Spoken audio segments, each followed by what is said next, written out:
11వ అధ్యాయం. భూమి అందంతటా ఒక్క భాషయు ఒక్క పలుకును ఉండెను. వారు తూర్పున ప్రయాణమైపోవుచుండగా షీనారు దేశమందొక మైదానము వారికి కనబడెను. అక్కడ వారు నివసించి, మనము ఇటికలు చేసి బాగుగా కాల్చుదము రండని ఒకనితో ఒకడు మాటలాడుకునిరి.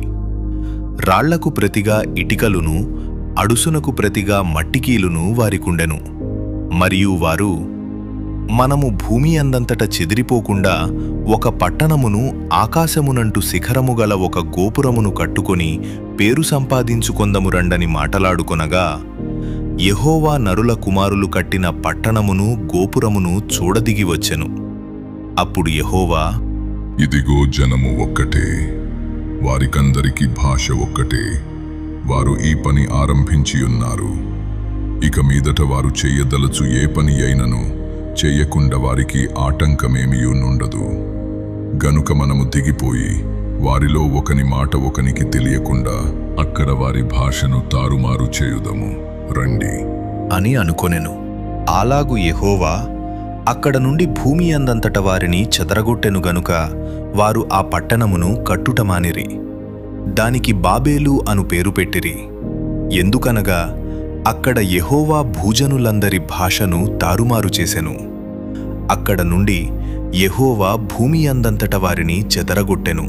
షేము వంశావళి ఇది. షేము 100 ఏండ్లు గలవాడై జలప్రవాహము గతించిన 2 ఏండ్లకు అర్పక్షదును కనెను. షేము అర్పక్షదును కనిన తరువాత 500 ఏండ్లు బ్రతికి కుమారులను, కుమార్తెలను కనెను. అర్పక్షదు 35 ఏండ్లు బ్రతికి షేలహును కనెను.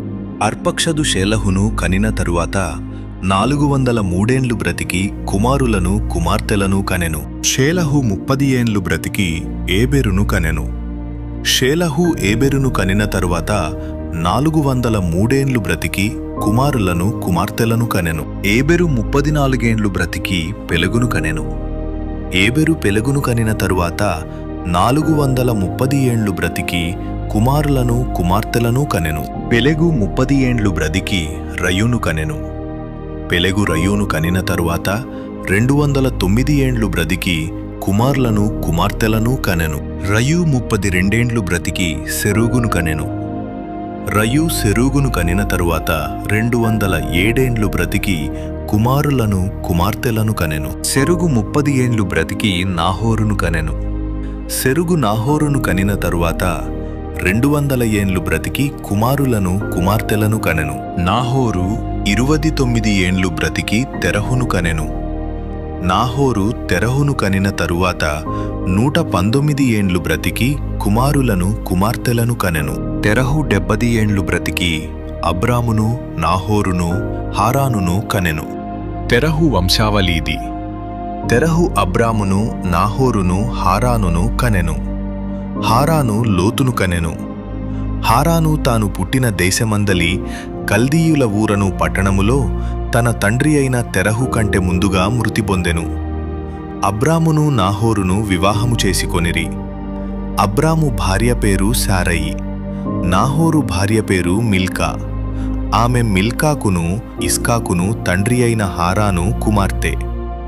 శారయి గొడ్రాలయ్యుండెను. ఆమెకు సంతానము లేదు. తెరహు తన కుమారుడగు అబ్రామును, తన కుమారుని కుమారుడు అనగా హారాను కుమారుడగు లోతును, తన కుమారుడగు అబ్రాము భార్య అయిన శారయ్యను తన కోడలిని తీసుకొని కనానుకు వెళ్ళుటకు కల్దీయుల ఊరను పట్టణములో నుండి వారితో కూడా బయలుదేరి హారాను మట్టుకు వచ్చి అక్కడ నివసించిరి. తెరహు బ్రతికిన దినములు 205 ఏండ్లు. తెరహు హారానులో మృతి పొందెను.